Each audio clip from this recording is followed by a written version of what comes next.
Hi everyone, how are you today? Nick, welcome back, good to see you.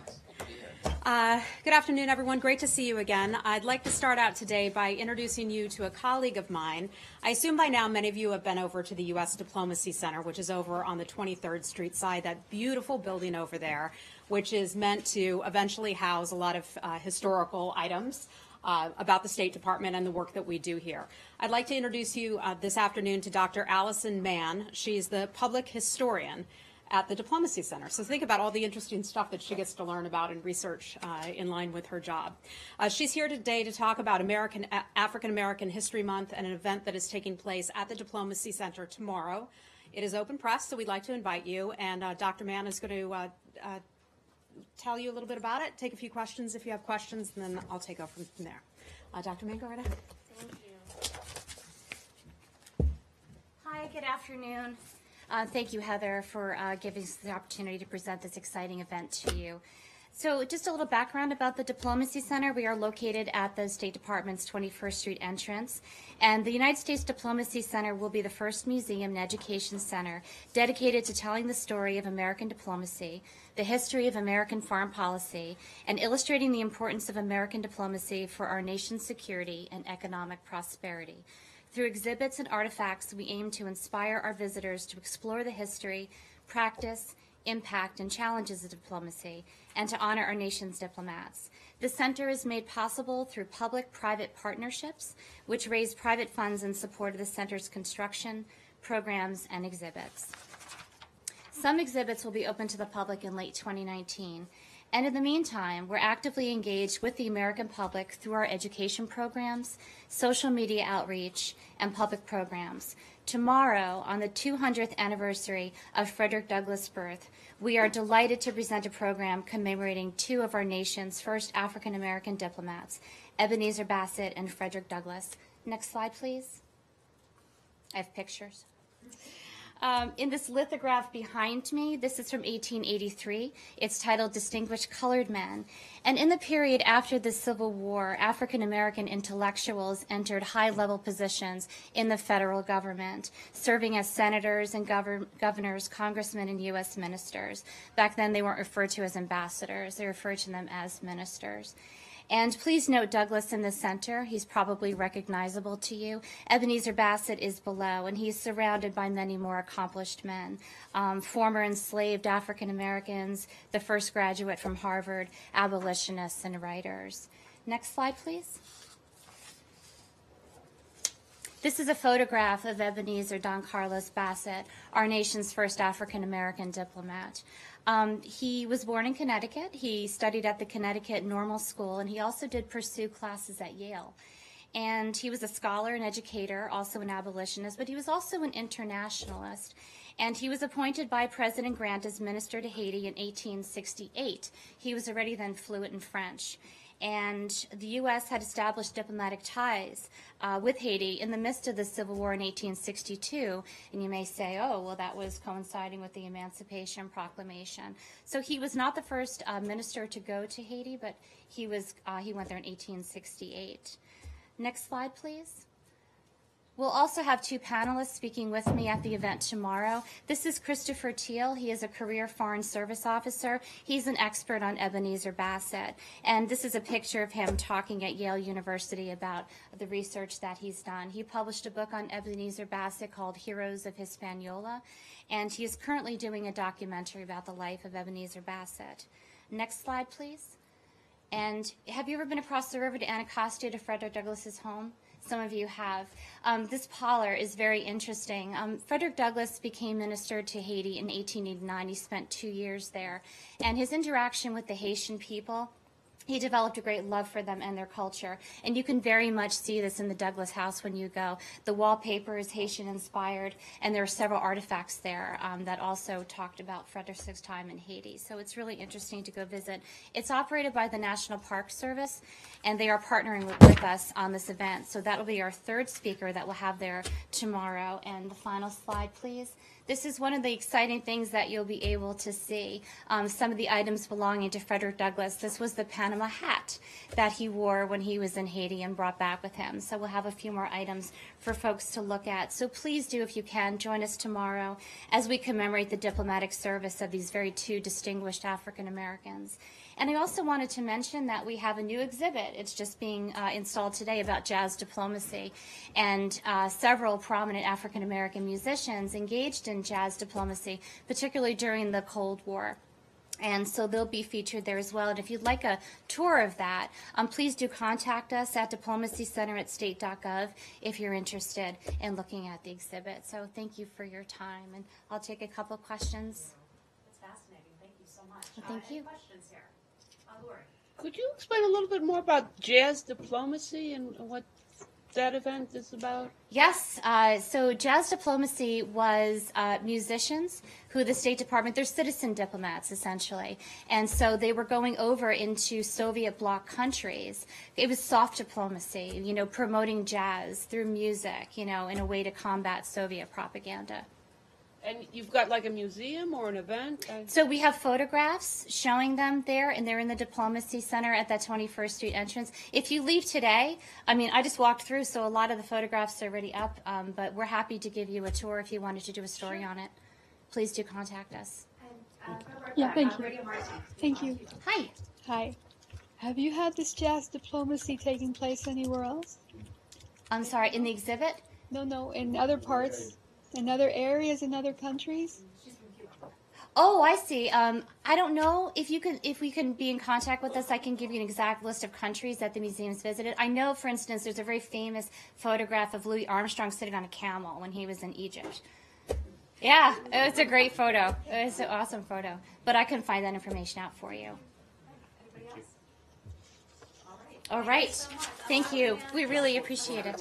Yeah. Obviously, I can contact you if I want a tour as a journalist, but if I'm just a tourist, when do I come?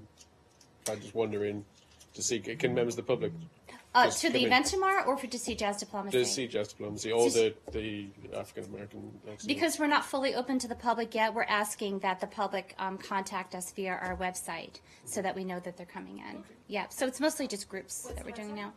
Our website is diplomacycenter.state.gov. So is this like one-day event? The event is tomorrow about African American diplomats. Yes, it's a one-day event. Jazz diplomacy will be up for about 2 months. Excellent. We look forward to it. Thank you. Thank you so much again. Bye. And we get a lot more questions from these all about you than we do about some of the more dramatic things in the world. Thank you so much, Doctor. We sure appreciate it. If anybody has any additional questions or needs any information about the event, time, etc., please just let us know. We're happy to help you out. But love to have the opportunity to bring you some of our experts here. A few announcements I'd like to start off with before taking your questions today, and the first starts in Pakistan, where we'd like to say that we'd like to join the government of Pakistan and others around the world in mourning the passing of a Pakistani human rights and democracy advocate. Her name was Asma Jahangir. For years, Ms. Jahangir courageously defended the rights of those who did not have a voice. She championed the rule of law, democracy, and human rights around the world, including in Iran. As a global icon in human rights, she founded and chaired the Human Rights Commission of Pakistan. She served as the president of the Supreme Court Bar Association. Most recently, she served as UN Special Rapporteur on the situation of human rights in Iran, tirelessly fighting on behalf of the Iranian people as they demanded freedom, dignity, and human rights. Her passing is a great loss to the world, and she will be missed as a champion in her country, its people, and millions more around the world. Secondly, I'd like to bring to your attention something that's coming from our INL Bureau. They handle drugs and all that stuff. And as a part of U.S. efforts to bolster Central America's fight against transnational crime, the State Department and the U.S. Coast Guard partnered to refurbish and donate 2 Coast Guard cutters to the Costa Rican Coast Guard. U.S. and Costa Rican officials are commemorating the partnership today in Baltimore, Maryland, where the Costa Rican Coast Guard is now receiving 10 weeks of training with the U.S. Coast Guard. The cutters will provide Costa Rica with its ability to effectively patrol to the full extent its Pacific waters, a prominent transit zone for illicit drugs coming to the United States. Costa Rica ranks as the second highest in the Western Hemisphere for transshipment of cocaine, following the country of Mexico. Through the Bureau of International Narcotics and Law Enforcement, INL, and the Bureau of Political Military Affairs, the State Department partners with Costa Rica to improve border security, strengthen rule of law, and also fight transnational crime. Next, I'd like to talk a little bit about the Secretary's trip in the Middle East. Earlier today, Secretary Tillerson attended a minister-level meeting of the Coalition to Defeat ISIS. This took place in Kuwait. The coalition now continues to grow, and we welcome its newest member today, the Philippines, which has now become the 75th member of the de-ISIS coalition. The Secretary discussed the incredible progress that has been made in the fight against ISIS, but he also emphasized how the fight is not over. The Secretary was pleased to announce that the United States intends to provide nearly $200 million in additional funding to further support critical stabilization and early recovery initiatives in areas liberated by ISIS from ISIS in Syria. He proudly noted that 98% of the territory once held by ISIS in Iraq and Syria has now been liberated. Approximately 4.5 million Iraqis and 3.2 million Syrians have now been freed. The fact that ISIS still poses a serious threat to our homeland and other parts of the globe cannot be stressed enough. The fight against ISIS has evolved, and now so has the coalition. We welcome the Philippines. And then finally, as many of you know, the Secretary took part in an Iraq reconstruction conference just a short while ago. That conference seeks to bring together the donor community, civil society, and the private sector to help Iraq address its reconstruction needs following the devastation from ISIS. It's a 3-day forum to showcase private sector investment opportunities, and it also serves to generate interest about Iraq as a good business and investment opportunity. At the event today, the Secretary was pleased to announce that the United States is committed to supporting the U.S. private sector in Iraq through the work of the Export-Import Bank, EXIM, and also the Overseas Private Investment Corporation, OPIC. To signal its strong commitment, the EXIM Bank and Iraq's Ministry of Finance will today sign a $3 billion memorandum of understanding. It will set the stage for future cooperation across key sectors of Iraq's economy, including oil and gas, transportation, and also commodities. OPIC, which supports development through a model of investment rather than aid, has 5 active projects in Iraq totaling $250 million right now. It's currently reviewing more than $500 million worth of new project proposals in Iraq. The projects are helping to increase the supply of affordable housing in the country and helping entrepreneurs and small businesses access financing to start and expand their businesses. This will create jobs and opportunity in the region. As the Secretary wraps up his participation in the de-ISIS Ministerial and also the Iraq Reconstruction Conference, I want to take a moment to address some of the negative reports on the Iraq Reconstruction Conference that have come out today. The reports mischaracterize the conference as a pledging conference. This was never intended to be a pledging conference. That is a false premise. The idea is to show some of the companies and some of the other countries that are participants in this conference Iraq's plan, which was just rolled out yesterday, its financial plan.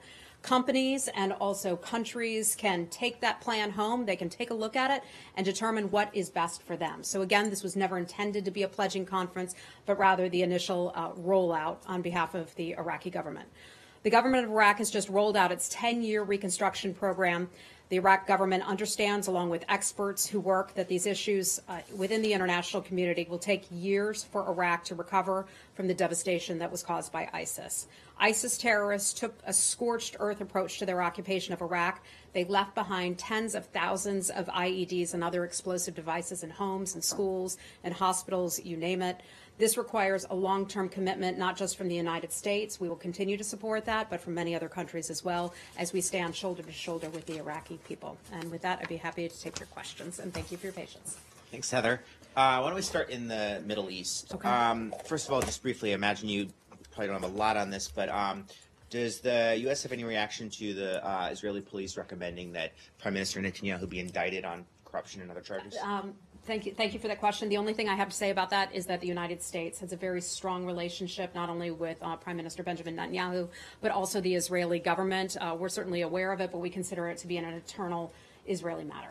And then the Palestinians over the last few days seem to have slightly walked back their earlier declaration that the U.S. was disqualified as a mediator in this. They're now suggesting the U.S. can't be the only mediator, but that maybe if there were some type of expanded quartet situation with other countries involved, that the U.S. could retain some role in that.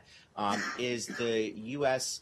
open to being only one of a number of folks trying to mediate the resolution the president's talked about? You know, this is a policy priority for the president and this administration. I think the ultimate goal that we'd like to see is peace in the Middle East. Part of that will be resolved, or a big part of that will be resolved through the Israelis and the Palestinians sitting down together to have a conversation. I think if other countries can encourage that to happen, that would certainly be helpful, but I'm not aware of any specific proposals, so I would hesitate to comment on that further. What about the role of the Russians vis-a-vis Israel right now? I mean, it seems like, you know, Putin has been pushing Netanyahu to back off on some of, you know, the recent Israeli actions in Syria. I mean, are you concerned that we may be ceding some leverage with Israel to Russia like we have in Syria? You know, I feel like this question comes up a lot, how we feel about Russia trying to have better relations, stronger relations, or brand new relations with another country.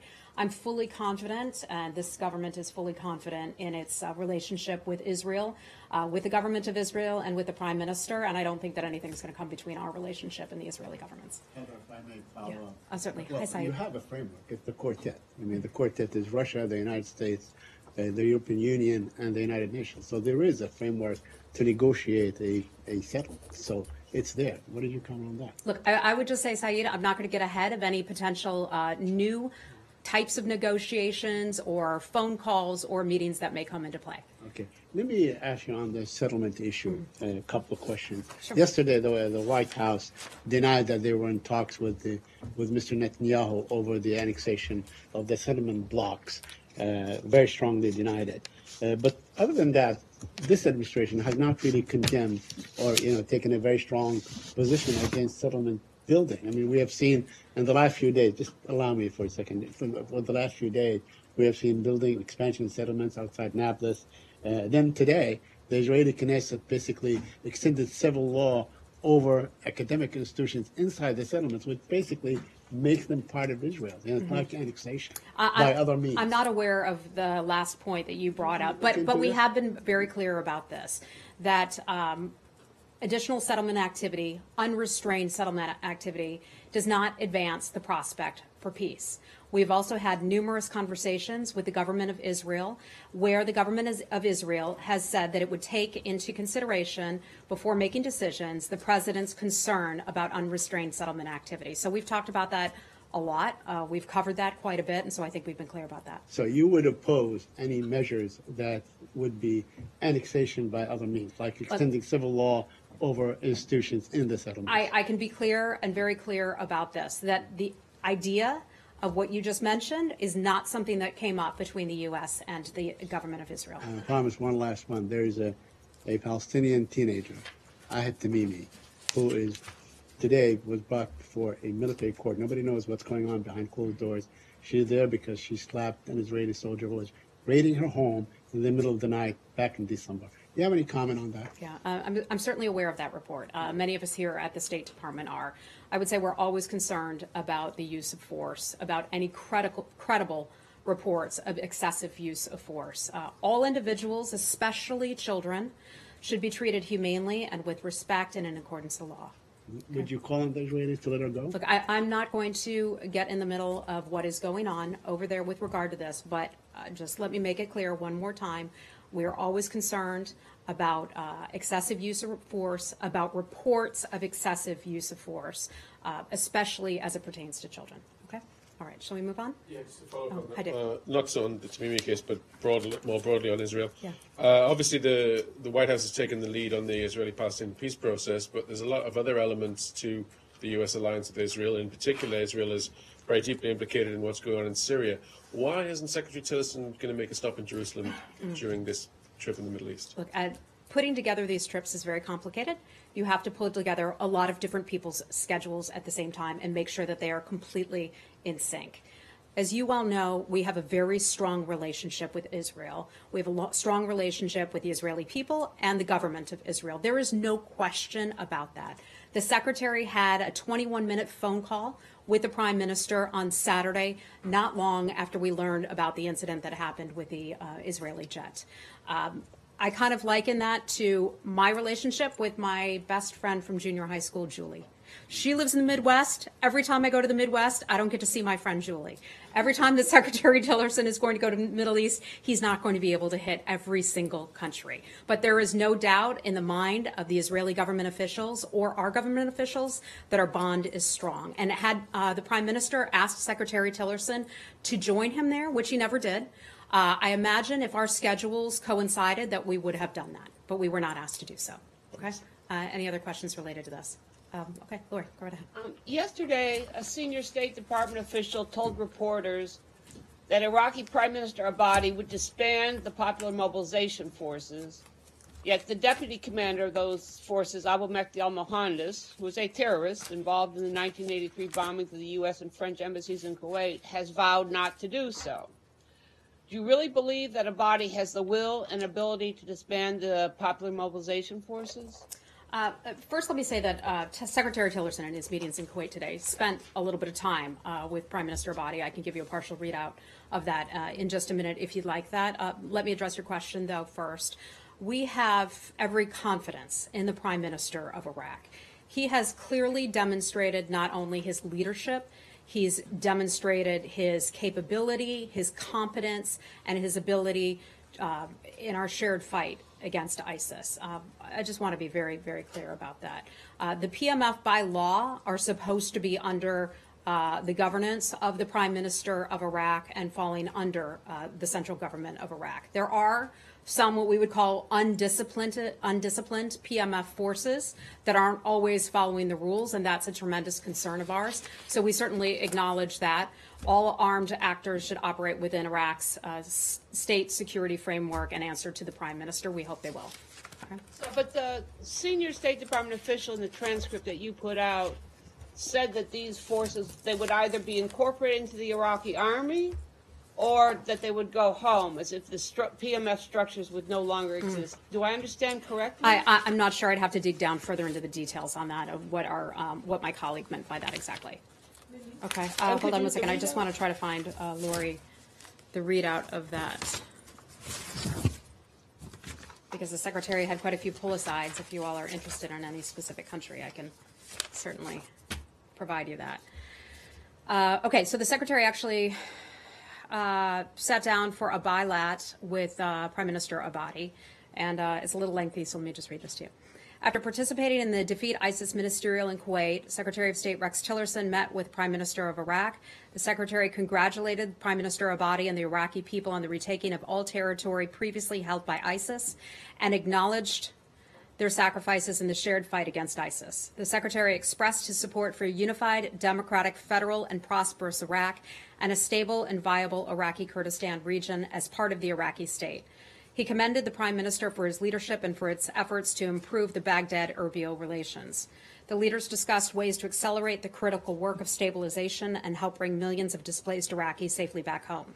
Both recognize that Iraq is at an important juncture in its history. They discussed the U.S.-Iraq relations in the post-ISIS era and the important role that the Strategic Framework Agreement will play to strengthen and deepen our strategic cooperation with Iraq, especially in the areas of trade and finance. Finally, the Secretary conveyed that the Iraq Reconstruction Conference would provide an important opportunity for the government of Iraq to showcase attractive investment opportunities for foreign investors, including many American companies, and to demonstrate, in the Secretary's words, that Iraq is open for business. Okay? Hi. Barbara. Heather, has the U.S. asked Britain to take back the 2 British ISIS members that the Kurds have captured? Not that I am aware of, but if I recall correctly, I think the Brits took away their citizenship, if I recall correctly. So I'm not sure where that leaves them in terms of status. I can see if I can find out something more for you.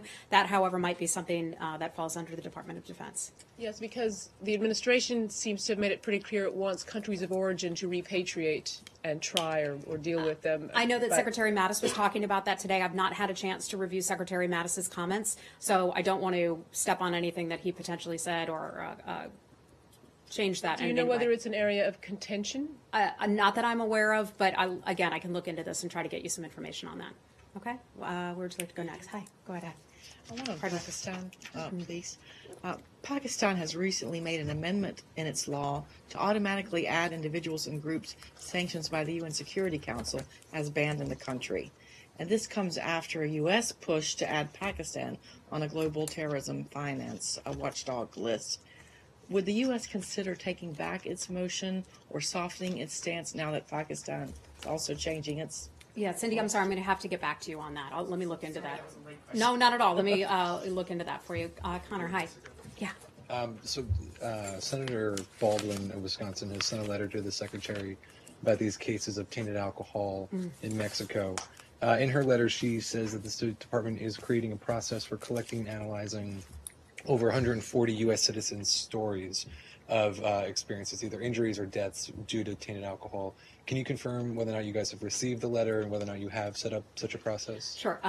This is a story we've talked about for quite a few months now. I recall we first spoke about it, I think it was during spring break or sometime last summer when we first started receiving reports about American citizens who were concerned or thought that they might have been sickened by what we call tainted or unregulated alcohol in Mexico. That is a tremendous concern on the part of the U.S. government. The safety and security of our U.S. citizens as they're traveling overseas is one of our very top issues. We have received Senator Baldwin's letter. We are reviewing that letter and we'll respond to that appropriately. We have, the State Department, 17 reports from individuals who have shared their concerns, their belief that they may have experienced or suffered from tainted or unregulated alcohol. That's the number that the State Department has, 17.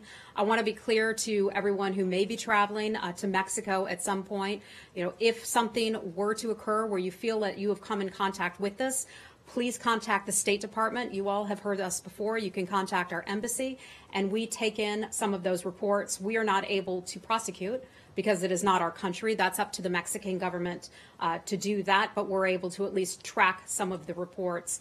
This is also a good reminder for Americans who are traveling overseas, whether it be in Mexico or any other country, to sign up on our State Department website for our STEP program. You can go to travel.state.gov for that information. That enables you to put in your phone number, put in your email address. So in the case of an emergency, if something were to happen, we needed to reach American citizens to help them in some sort of way, that is how we would reach them. In her letter, I know you said you obviously can't prosecute cases in Mexico, but the senator says she believes there are systemic issues related to not only illicit alcohol, but weak and corrupt law enforcement and judicial institutions, and absence of the rule of law, and an overall dangerous environment for U.S. citizens in Mexico. Is that a view that the State Department shares? There is information on our website about the safety levels of different states in Mexico. It varies, so I don't want to paint everything with one broad brushstroke.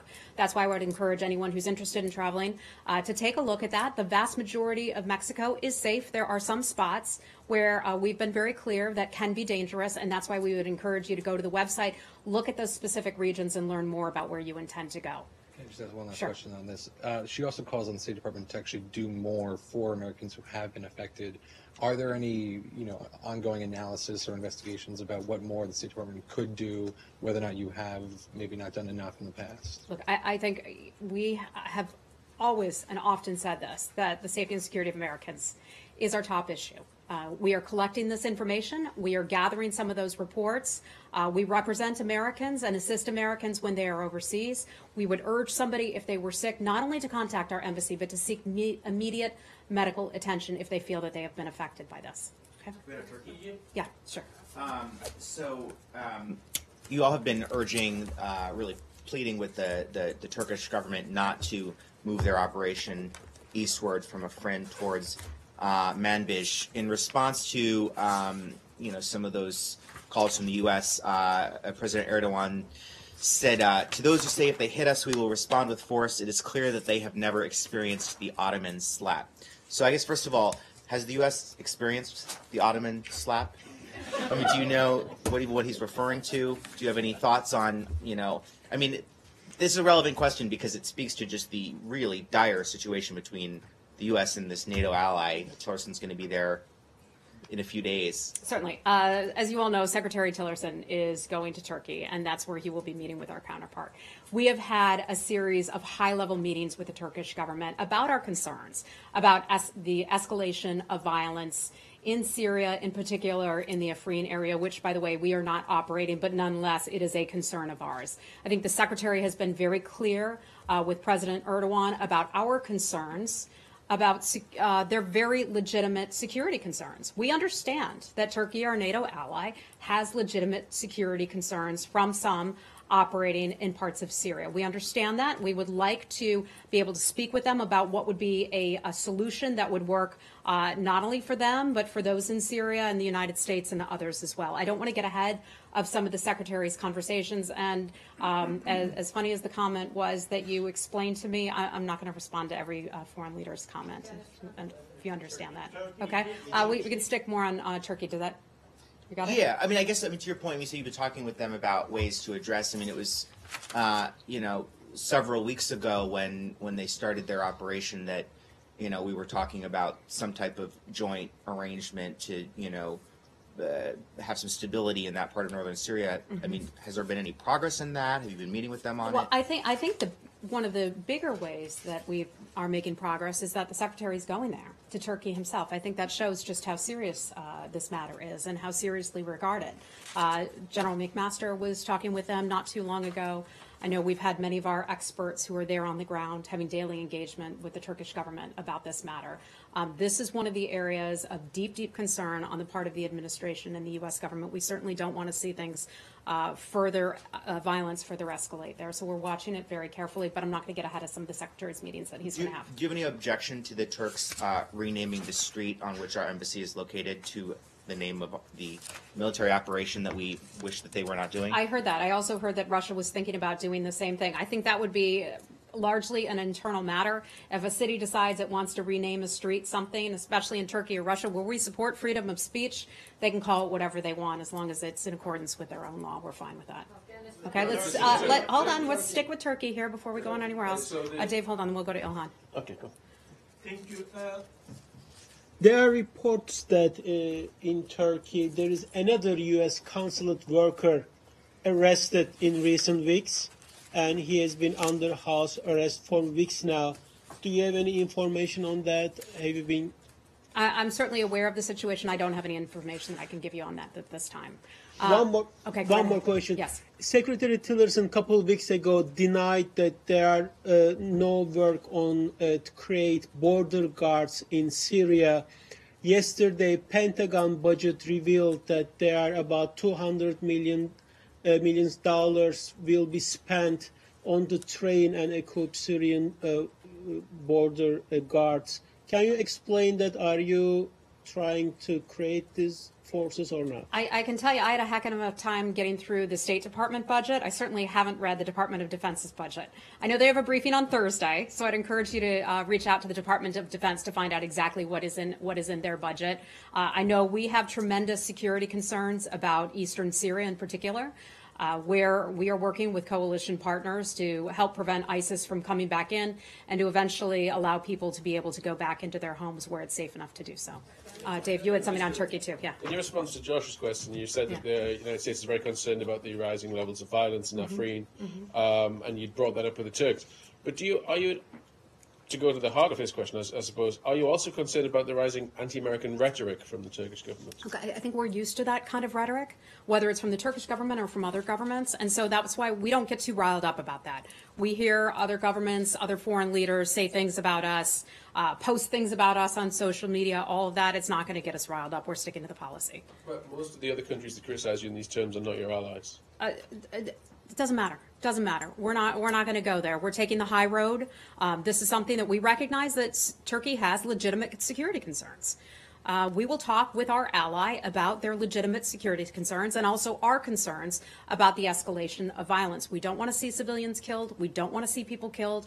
We don't want to see the fight move away from the fight against ISIS. That needs to be the priority. Secretary Tillerson announcing that $200 million going to Syria to stabilization today. That is so important that we can keep ISIS out, defeat ISIS, keep ISIS out, get people back home, and the last thing we need to do is turn our attention away from ISIS and onto something else. I think folks back there want to go home, and that's really what it should be all about. Ilhan, if I can go back to you for one second, I know that you have asked me often in the past, not very recently, but about one of your members of Parliament, Mr. Barbuglio. Yes. Yeah. Yes. If you're interested in that, I have a little update. Would be great. Okay, Thank I have you. an update for you. There have been quite a few media reports out about this member of Parliament. His name is Enes Barbuglio. Barbuglio. Thank you. Okay, thank you. We consider it to be a complex case. We remain seriously concerned about the widespread arrest and pretrial detention in Turkey on a range of individuals who are critical of the Turkish government. He was one who was considered to be critical of the Turkish government. So we want to take this opportunity to remind the government of Turkey that freedom of expression, including freedom of speech, freedom for the media to operate. I know our Turkish reporters care very deeply about that. Freedom of speech, including times when that speech can become very uncomfortable for a government or a regime, that needs to be protected, that freedom of speech. More voices, not fewer voices, are necessary in some of these challenging times. We want to urge Turkey to respect and ensure freedom of the press, fair trial guarantees, judicial independence, and other human rights and fundamental freedoms. So, Ilhan, I know you've taken an interest in that. You haven't asked me about it for a while, but I had some new info, so I want to bring you that. Okay, go right ahead. I wanted to ask if you had any updates on Andrew Brunson. He's an American imprisoned in Turkey, or any message. The last time he was able to see consular staff, and any message to the Turks in advance of the Secretary's visit there on him. You're referring to Pastor Brunson. He's an American citizen. He's been detained in Turkey well over a year now. I believe it's... been closer to the year and a half, I believe. Secretary Tillerson, this is an issue that is important to him. I know that he has brought it up with the government. I know that the Vice President and the President have, in the past, brought up that issue as well. Pastor Brunson, the last 3 dates that I have for him in which he was able to be seen by U.S. officials was August the 24th, 2017. He was seen by some of our embassy colleagues on September the 18th of 2017. And we just saw him on February the 6th of 2018. So that was the last time that we were able to visit him. Those are our consular officers, actually, who were able to see him. So we continue to provide appropriate consular services both to Mr. Brunson and his family, but I'd have to refer you to his attorney for any questions about this specific case. Okay? All right. Anything else on Turkey? Okay. All right. Let's move on ahead to Syria. Okay, hold on. Let's go ahead on. Just go.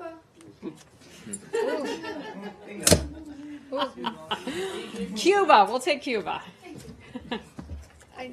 Regarding the budget. Yes.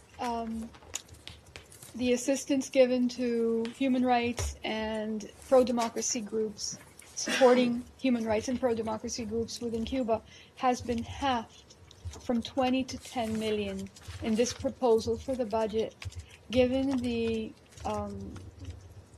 treatment of, for example, religious people in Cuba, the persecution, the increase in harassment to religious groups, etc. How can you? What is the judgment made to have that type of assistance to the human rights groups? I think as we look at putting the budget together, and our numbers come from OMB, and then we negotiate and work with Congress. So we're not at an end point. We're at sort of a middle to a starting point phase right now as we look at our overall budget. As it pertains to Cuba, to your question, last year for the year 2018, right now we're looking at the budget for 2019. So last year for 2018, it was actually zero for democracy promotion in Cuba. The president then undertook his Cuba policy review and made some changes about how this government views the government of Cuba and how we want to handle our relations with Cuba. This year, we've come with the number of $10 million for democracy promotion. So up significantly from zero last year. Okay? Heather, when we were discussing the Cubans have raised some complaints about the Cuba Internet Task Force that held a meeting here recently, saying that basically the State Department is trying to subvert Cuba's government. I think you called that ridiculous and maybe ludicrous, but I mean, if we have money built into our budget to promote a different system of government in a country than what the system they currently have, I mean, how can you say that, you know, that's not Well, attempt to subvert their government? The Internet Task Force that you're talking about was a pulled together group sponsored here at the State Department of a group of NGOs, but also people from the private sector, because we believe that the Cuban people should have free and full and unfettered access to the Internet. They don't. It's cost prohibitive in many places. People don't have the access that a government should give them. So we're doing what we can with the budget that we have and determining where we can best use our resources. And some folks putting that together felt that that was the right dollar amount for that. Okay. Okay. Afghanistan. Let's go right ahead. Okay. Heather, there was a report that Russia and Iran claimed that the U.S. is sending Daesh militants from the Middle East to Afghanistan to destabilize the region. That we are. Okay. That's what this is. All right. No, absolutely not. However, I can tell you that in the Secretary's de-ISIS Coalition Ministerial, it's not the Secretary's, it's the Coalition de-ISIS Ministerial, which contains 75 countries. As they were meeting today, the Secretary and some of the other nations were encouraging the partner states and entities to take a broader look at ISIS. This coalition was formed together first to go after ISIS in both Syria and Iraq. We are now seeing ISIS crop up in other places around the world. You've seen the news reports about terror attacks in other countries. Unfortunately, we are seeing evidence, and the Secretary spoke to this today, of ISIS popping up in places like Afghanistan, in Southeast Asia and other countries. So the coalition is now saying, let's keep the focus on the fight against ISIS in Syria and Iraq, but let's also keep an eye on ISIS popping up elsewhere so that we don't have even more of a global threat, so we can try to contain that. But is the U.S. responsible? Absolutely not. Okay. All right. Okay. North Korea. So there was a report that Pence has, there was his kind of interview with Josh Rogan in the Washington Post. So just questions about potential talks with North Korea. Is the U.S. ready to talk with North Korea without precondition? And then if there are preconditions, what would those be? Yeah. So let me lay this out. The vice president, in just having made his trip to South Korea and also to Japan, to not only stand with our allies, but also to celebrate with our Olympians. And by the way, Chloe came last night. How great was she? Aren't these girls amazing, what they can do on the snowboards? So we're certainly cheering them on, and I know the vice president was as well. In regard to the DPRK, let me just reiterate something that the vice president had said. The pressure does not come off until they are actually doing something that the alliance believes represents a meaningful step toward denuclearization.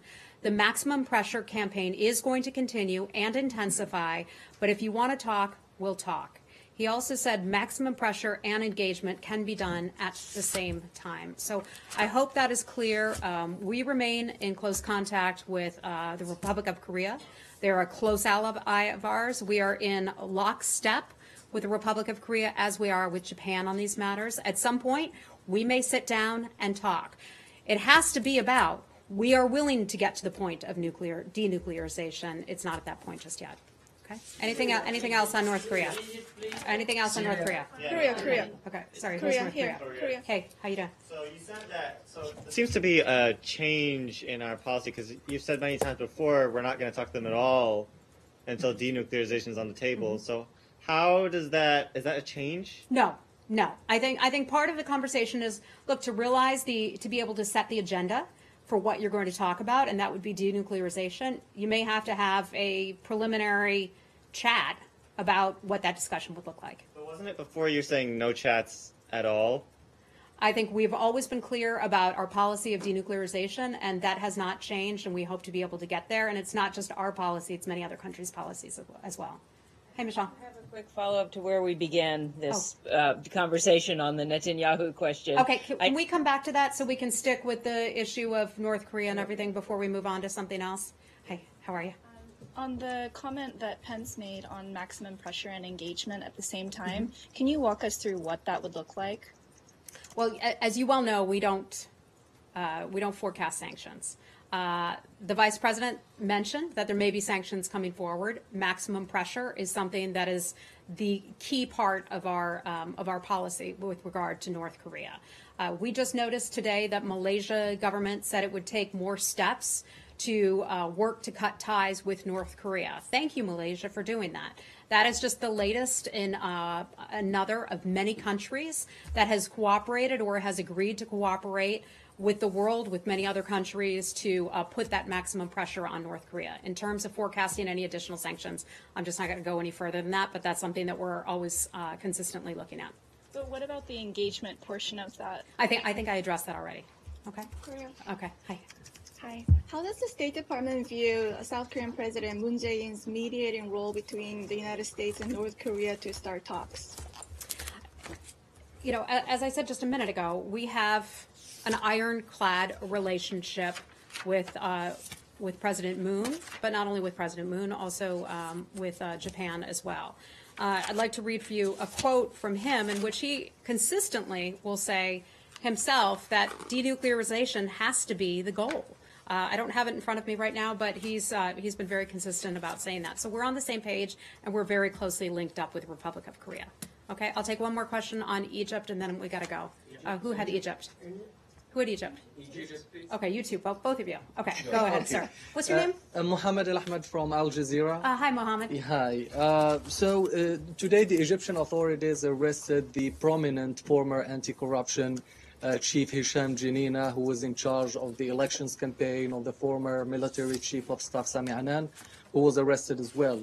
Do you have any comment on that? And also there was a sort of criticism towards Secretary Tillerson's because the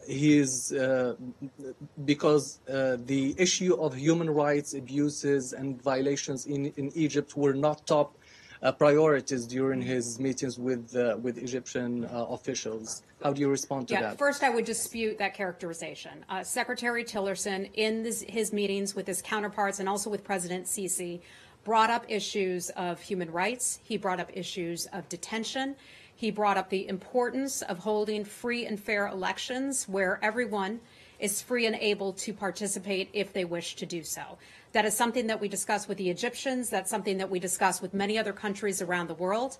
The fact that we discuss it with other countries around the world does not make it less important in the country of Egypt. As you all know, our vice president was there not too long ago, in which he held meetings with top Egyptian officials and talked about the NGO law in Egypt, which is tremendously concerning to the United States. I know Secretary Tillerson and the Vice President share an incredible level of concern with regard to some of the terror actions that have taken place, not only at mosques, but also in Christian churches and other places of worship in Egypt. That's something that they've kept a very close eye on and are tremendously concerned about. Secretary Tillerson, when he met with the Egyptians here in Washington not that long ago, also talked about the issue of ISIS and the fight against ISIS. And I can assure you that when you have that many lives at stake with the fight against ISIS, that may very well be the top issue, regional stability and the safety and security of civilians all around that part of the world, but also in Syria and Iraq. Elections, I can reassure you, were an important part of the Secretary's conversations in Egypt. What about the arrest of the former chief? That is Hisham Janina. Thank you. He was the former head of an anti-corruption entity there, right? We're following that case closely. We're certainly aware of that. We support a transparent and credible process with regard to the electoral process, and that's one of the reasons why the Secretary spoke about the importance of having full, unfettered access to the polls so that people can vote. And saying on Egypt and North Korea, it seems that North Korea was on the top of Secretary Tillerson's agenda. That is something we discuss with many countries around the world when we meet with them. North Korea was certainly something that came up as well. About the ties between Egypt and North Korea, did Secretary Tillerson receive any promises to severe ties between I don't Egypt? have any specific information on any assurances that were provided, but I just know that that issue came up. We raised that issue with many countries around the world. And I'm going to have to go, but Michelle, I want to take your last question. Quick question on I know you said the Netanyahu matter was an internal matter, but it does involve this building. The Israeli police are saying they're looking into Netanyahu's contacts with John Kerry and the former ambassador over a visa issue. Okay. So I wonder if this building is cooperating at all in the investigation. This is the first I'm hearing about it. I don't know if notification was sent to the State Department, or if so, when, but we can certainly look at it. I don't know. I'll have anything for you, though, on that right away. Thank you. Okay. And sir, I'm going to take your last question because, tell me your name and you're from where? My name is Amr. I work for an affiliate channel with Al Jazeera Arabic. Okay. That's a follow-up on Egypt as well. Okay. Today, 14... Sorry, Robert. I know we're over on time. We just... okay. Sorry, had a Robert. meeting shortly. We have two new faces here, so... So, we have 14 international organizations that have condemned the presidential elections and called it not fair, not free, and they called specifically the U.S. and the European Union to take actions against the Egyptian president. Among these organizations is Human Rights Watch. Do you believe that the U.S. is going to take any action in this regard? I don't know what kind of action we would take. I think the secretary... They specifically mentioned halting the aid. I'm not aware of any plans to look at doing that. I know the secretary made it a priority to talk about our concerns in the election. A week or so ago, we spoke about your former equivalent to our chairman of the Joint Chiefs of Staff, who had been detained. So, yeah, it's something we're certainly familiar with and we're watching closely. Okay, thanks, everybody.